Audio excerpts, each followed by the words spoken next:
Hello friends, welcome to our channel. ये है गुप्ता जी और ये है खन्ना जी। गाइस, आज हम बात करेंगे जीडीपी के बारे में। जीडीपी क्या होती है, उसे कैसे कैलकुलेट किया जाता है, प्लस कुछ इंडिया की जीडीपी के बारे में भी हम बात करेंगे। गाइस, उससे पहले अगर आपने हमारा चैनल सब्सक्राइब ना किया हो तो सब्सक्राइब कीजिए और बेल आइकन को प्रेस कीजिए। तो गुप्ता जी, ये जीडीपी होती क्या है? खन्ना जी, जीडीपी ना बेसिकली वैसे तो किसी भी देश की ना जो अर्थव्यवस्था होती है उसे मेजर करने के लिए निकाली जाती है। जीडीपी की अगर आप फुल फॉर्म कहो तो ग्रॉस डोमेस्टिक प्रोडक्ट, और हिंदी में इसे कहेंगे सकल घरेलू उत्पाद।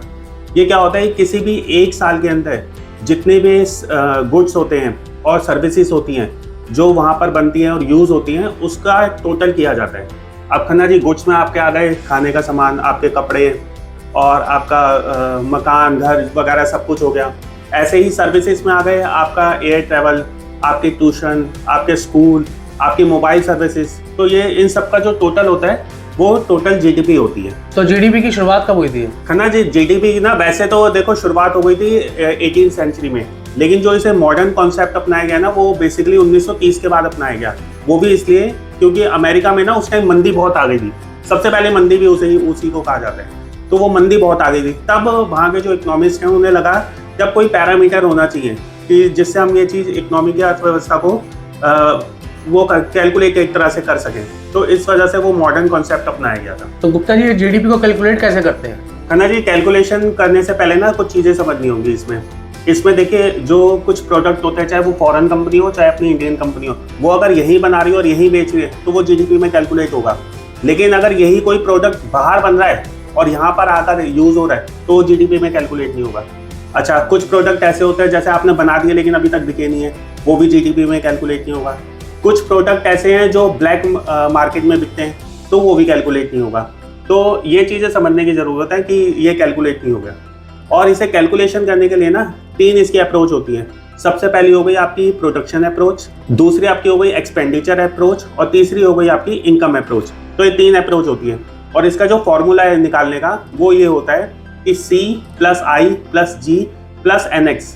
अब इसे हम थोड़ा डिटेल में समझते हैं ये क्या क्या चीज़ें हैं। देखो खन्ना जी, सबसे पहले हो गया इसमें C का हो गया कंज्यूमर स्पेंडिंग, मतलब जो भी हम अपनी पर्सनल एक्सपेंडिचर खर्च करते हैं, चाहे वो खाने में हो, चाहे घर बनाने में हो, चाहे कपड़े में हो, चाहे टीवी हो, फ्रिज हो, वो हो गया आपका कंज्यूमर स्पेंडिंग।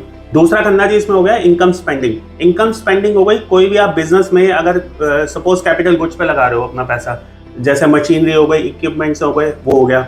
और जैसे आप घर बनवा रहे हो तो वो रेजिडेंशियल स्पेंडिंग में आ गया, तो वो ये सब इसी में आता है। तीसरा हो गया खन्ना जी जी मतलब गवर्नमेंट स्पेंडिंग। गवर्नमेंट जो भी गुड और सर्विसेज पे लगा रही है, जैसे आपका एजुकेशन हो गया, हेल्थ सर्विस हो गया, तो वो सारा इसमें आएगा। फिर हो गया खन्ना जी एक्सपोर्ट। एक्सपोर्ट हो गया कि बनते हैं हमारी कंट्री में और बाहर बेचे जाते हैं, वो तो हो गया एक्सपोर्ट। एम हो गया इम्पोर्ट। इम्पोर्ट बाहर बनते हैं और यहाँ यूज हो रहे हैं। और NX हो गया नेट ऑफ एक्सपोर्ट। एक्सपोर्ट में से जब हम इम्पोर्ट माइनस कर देंगे तो वो आपका आ गया नेट ऑफ एक्सपोर्ट। अब इन सब का जो टोटल हम कर देंगे तो वो हमारी टोटल जीडीपी कैलकुलेट हो जाएगी। और खन्ना जी, ये जीडीपी ना मतलब इससे ये पता लगता है कौन सी कंट्री कितनी ग्रोथ कर रही है, तो ये हर एक कंट्री के लिए इंपॉर्टेंट है। तो गुप्ता जी, इंडिया की जीडीपी क्या है, इसके बारे में कुछ बताओ। खन्ना जी, जो अभी इंडिया की जीडीपी है वो है $3.4 ट्रिलियन, ठीक है। और इसमें अगर मैं इसमें कंट्रीब्यूशन की बात करूं तो जो हमारा सर्विस सेक्टर है उसका कंट्रीब्यूशन आता है खन्ना जी 55%, प्लस इसमें जो इंडस्ट्री सेक्टर का कंट्रीब्यूशन आता है वो है 26%, और जो एग्रीकल्चर का है इसमें कंट्रीब्यूशन आता है वो है सिर्फ 19%, जो सबसे कम है। कायदे में वो सबसे ज़्यादा होना चाहिए लेकिन सबसे कम है। और खन्ना जी, आप देख रहे हो ना, जैसे मोदी जी ने कैंपेन भी चलाया मेक इन इंडिया, उनका मतलब यही है कि जो भी प्रोडक्ट है ना वो हम यहीं बनाएं और यहीं के प्रोडक्ट यूज़ करें ज़्यादा से ज़्यादा। उससे क्या होगा, उससे हमारी जीडीपी बढ़ेगी।